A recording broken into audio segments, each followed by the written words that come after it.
Science के मुताबिक से बात करें, कर ले थोड़ी सी 10वीं के लेवल से। जैसे ज़मीन है और चांद है और सूरज है, इन तीनों में बड़ा कौन सा है?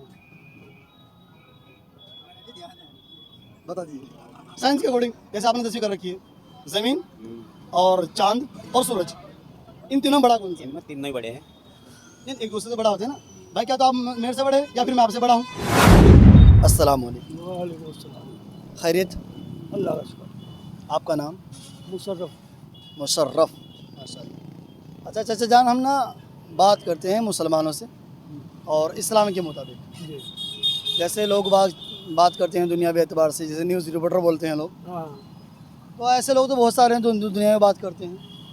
तो हम चाहते हैं हम मुसलमानों से बात करें इस्लाम के मुताबिक। वजह इसकी है ताकि मुसलमानों के अंदर जो बेदारी नहीं हो पा रही है और उनके अंदर कहीं ना कहीं गफलत है, वो दूर हो जाए।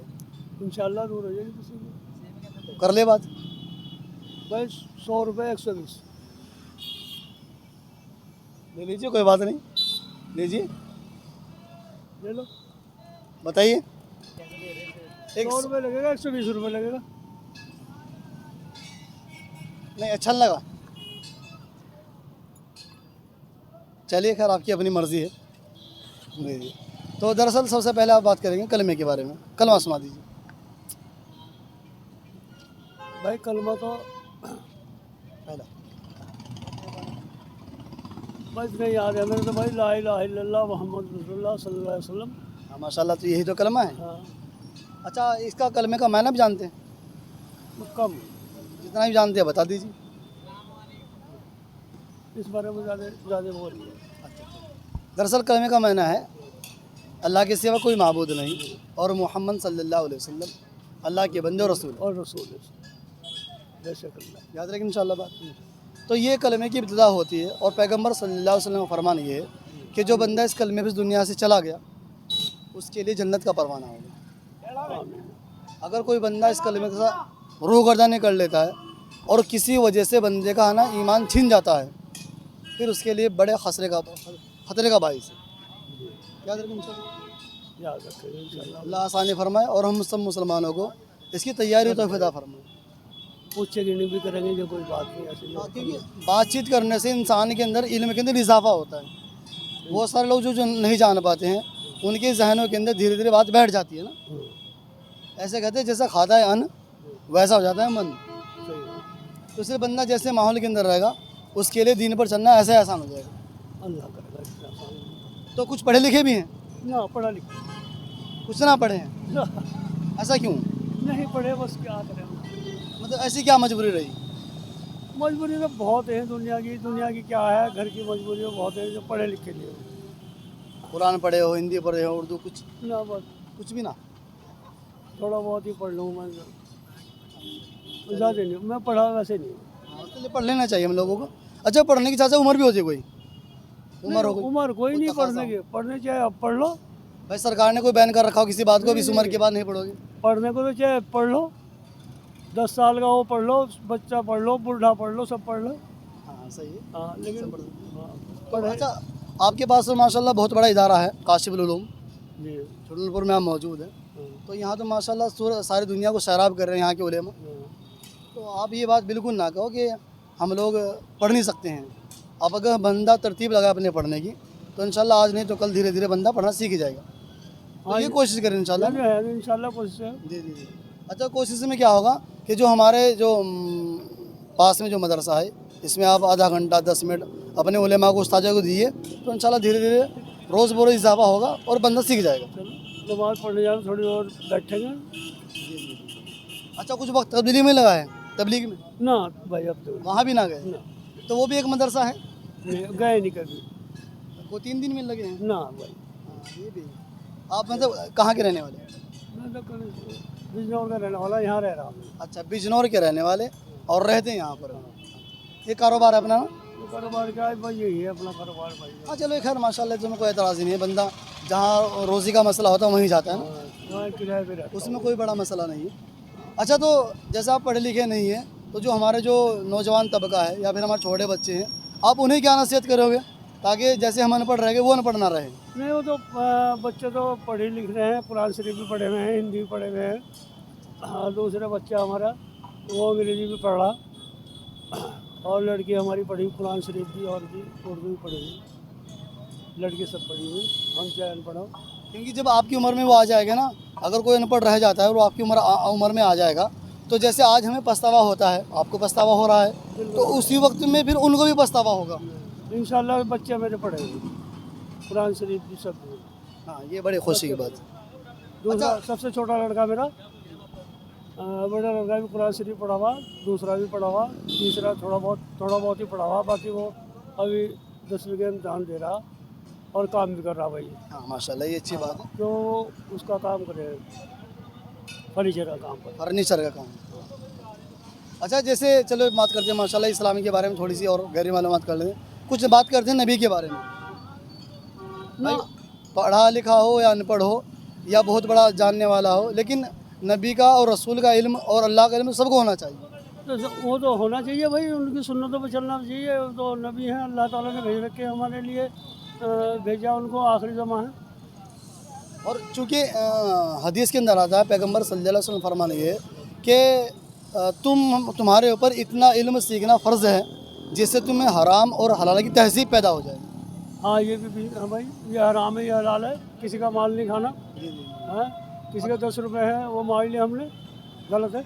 अगर बंदे के पास में इतना इल्म भी ना हुआ तो फिर उसके लिए बड़ा खसारा। वो बेकार है भाई, किसी का अब 10 रुपये हमने मान लिया, हमने ये आ गए हमारे पास, और वो तो हमारे लिए बहुत बड़ी बात हो जाएगी आखिरत में। जी जी जी। और यहाँ तक आता है कि जो लोग हैं ना, जो किसी का माल खा लेते हैं, और बल्कि बाज़ उलेमा तो यूँ कहते हैं कि जो बंदा किसी का 1 रुपया खा लेता है, क़यामत के दिन उस बंदे को जो उसकी 700 नमाज़ें मकबूल हैं वो उसे 1 रुपये की वज़ देनी होगी। हाँ, ये भी है भाई, 1 रुपये के बदले में देना पड़ेगा, 700 नमाज़ें मकबूल देनी होगी। आप देनी पड़ेंगी, तो अगर होंगी तो जब भी, तो अगर नहीं हुई नहीं तो वो एक तो उसका नुकसान हो वो तो जाता बहुत है। भारी पड़ेगा। 1 रुपया कहाँ से देंगे, कहाँ से देंगे? क्योंकि वहाँ जो सिक्का चले, जैसे दुनिया के अंदर सिक्का चलता है सोने चांदी का, पैसों का, वहाँ पर सिक्का चलता है नेकियों का। नेकी का चलेगा, नमाज का चलेगा, या किसी के साथ नेकी कर रखी वो चलेगा भाई। तो जो पूरा का पूरा लेन देन होगा वो सारा का सारा हो नेकी के साथ में, मतलब किसी ने किसी बंदे को मारा होगा और उसकी एवज उसकी है ना नेकियाँ दूसरे को दे दी जाएंगी। हाँ, ऐसा भी है, उसका बदला दिया जाएगा। वहाँ सोना चांदी तो होगा नहीं। नहीं, वो बदला उसी से दिया जाएगा, नेकी से। जी जी। अच्छा, चलिए माशाल्लाह नबी के बारे में थोड़ी सी बात कर लेते हैं। नबी का जो नाम है प्रॉपर वो क्या है, नबी का नाम? भाई, नबी का नाम तो पहले नाम तो अहमद ही है, उनका नाम मोहम्मद सल्लल्लाहु अलैहि वसल्लम का नाम अहमद। अब जब हम तो भाई अब यही कहते हैं मोहम्मद सल्लल्लाहु अलैहि वसल्लम को, जब नाम लो अपना सल्लल्लाहु अलैहि वसल्लम कहो, हम उनकी सुन्नतों पर चले। माशाल्लाह जो आपने बात की ना ये बेहतर है, क्योंकि नबी के 2 नाम हैं, जैसे आपने एक बताया, एक अहमद और दूसरा नाम मोहम्मद। 2 नाम नबी के हैं। अच्छा, जैसे हमारे जो नाम मोहम्मद है नबी का नाम, ये मोहम्मद नाम नबी का किसने रखा था? भाई इस बारे में अच्छा चलिए, जैसे आपका क्या नाम था? मुशर्रफ। मोहम्मद मुशर्रफ अली। और जो आपके वालिद साहब उनका नाम? उनका नाम था ताहूर हसन जी। ताहूर हसन। और जो उनके वालिद साहब थे आपके, इनके दादा? रियाजुल हसन, दीवान जी रियाजुल हसन। 3 हो गए।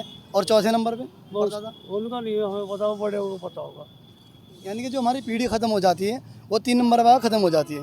मेरा नाम, मेरे बाप का नाम और उसके बाप का नाम, यानी कि दादा और परदादा का नाम जानते हैं। कोई लोग पहुँचते हैं जो चौथी पीढ़ी और 5वीं पहुँच जाती है। लेकिन पैगंबर मोहम्मद सल्लल्लाहु अलैहि वसल्लम के बारे में अगर बात की जाए तो उनकी पीढ़ियाँ जितनी, तो तकरीबन 80 पीढ़ियाँ हैं आपकी। और 80 पीढ़ियों के अंदर यूँ समझ लीजिए आज तक कोई उन्हें फरामोश ना कर सका। और कैसा, हदीसों के अंदर बाकायदा हर चीज़ को लिखा गया है। और कैसा, मोहम्मद सल्लल्लाहु अलैहि वसल्लम बिन अब्दुल्ला बिन अब्दुल मुत्तलिब बिन हाशिम बिन अब्द मुनाफ बिन कुसै बिन किलाब, ऐसे करके आपके 80 बाप दादा का नाम हदीस के अंदर मौजूद है। वो पढ़ने से ही तो पता लगेगा। हाँ, वो पढ़ने से, माहौल से मालूम होती है। बैठेंगे कहीं सोसाइटी में, जी जी। मतलब एक कहीं मीटिंग में या कहीं जलसे में जाएंगे या मदरसे में आएंगे, कैसे हो, तो जब भी पता लगेगा उसको तो भाई। हाँ वही कह रहे हैं कि बंदा माहौल में रहेगा हाँ, तो इंशाल्लाह रोज़ रोज़ धीरे धीरे अच्छा बन जाएगा। हाँ। क्या हाल है दोस्त, क्या नाम है? प्रवीण कुमार है। परवीन कुमार। गुड। और आपका? अंजेश कुमार। हाँ, अंजेश कुमार। और क्या करते हैं? बस यही क्या सब करते हैं? यही बस क्या? मजदूरी। मजदूरी क्यों करते हैं यार? पढ़े लिखे हो कुछ?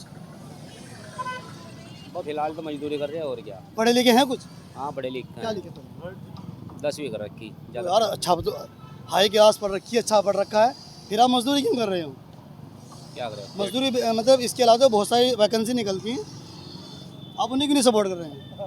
वैकेंसी क्या निकल रही है बहुत सारी निकल जाती हैं, और जैसे कि छोटे छोटे कोर्स होते हैं, अगर आप उन्हें करें तो इंशाल्लाह उसमें भी आसान रहेगी। और उसमें सबसे बढ़ चढ़ के हिस्सा क्या होता है, जैसे चाचा जान अनपढ़ है बिल्कुल, आपने 10वीं कर रखी, ये 10वीं से भी महरूम है, लेकिन अपना कारोबार है, मजदूरी नहीं है ना? ये भी मजदूरी है, नहीं, ये मजदूरी नहीं है। ये मजदूरी है। अरे भाई अपना कारोबार सही होता नहीं भाई। अरे इधर को आ जाओ, डर क्यों रहे हो? अरे सुनो तो सुनो, अरे बात तो सुनो, जब शुरुआत हो गई तो पढ़ लेते हैं। अपना कारोबार सही होता है। जी अच्छा चलो छोटी सी बात आपके साइंस के मुताबिक से बात करें, कर ले थोड़ी सी 10वीं के लेवल से। जैसे ज़मीन है और चांद है और सूरज है, इन तीनों में बड़ा कौन सा है? बता दीजिए साइंस के अकॉर्डिंग। जैसे आपने 10वीं कर रखी है, ज़मीन और चांद और सूरज, इन तीनों में बड़ा कौन सा है? इनमें तीनों ही बड़े हैं। नहीं, एक दूसरे से बड़ा होते हैं ना भाई। क्या तो आप मेरे से बड़े या फिर मैं आपसे बड़ा हूँ? जमीन है सबसे बड़ी। सबसे बड़ी ज़मीन है। जी अच्छा कितनी बड़ी ज़मीन होगी? जमीन तो बहुत बड़ी है। कितनी बड़ी होगी? अच्छा आपने जो आपने हाई क्लास करी थी कब करी थी? ये सन 2008 में करी थी। 8। अच्छा, और कौन से स्कूल से करी थी? ये HP inter college, HP inter college. चलिए माशाल्लाह। अच्छा जो हमारे व्यूवर्स से देखने वाले हैं, हमारे ये सवाल इनसे रहा, भाई ने बात थोड़ी सी डिसबैलेंस कर दी है। ज़मीन और आसमान और सूरज के अंदर सबसे बड़ा कौन सा है? आप कमेंट बॉक्स में बताएं इंशाल्लाह। बहुत बहुत शुक्रिया। जज़ाकल्लाह। अस्सलाम वालेकुम व रहमतुल्लाहि व बरकातुहू।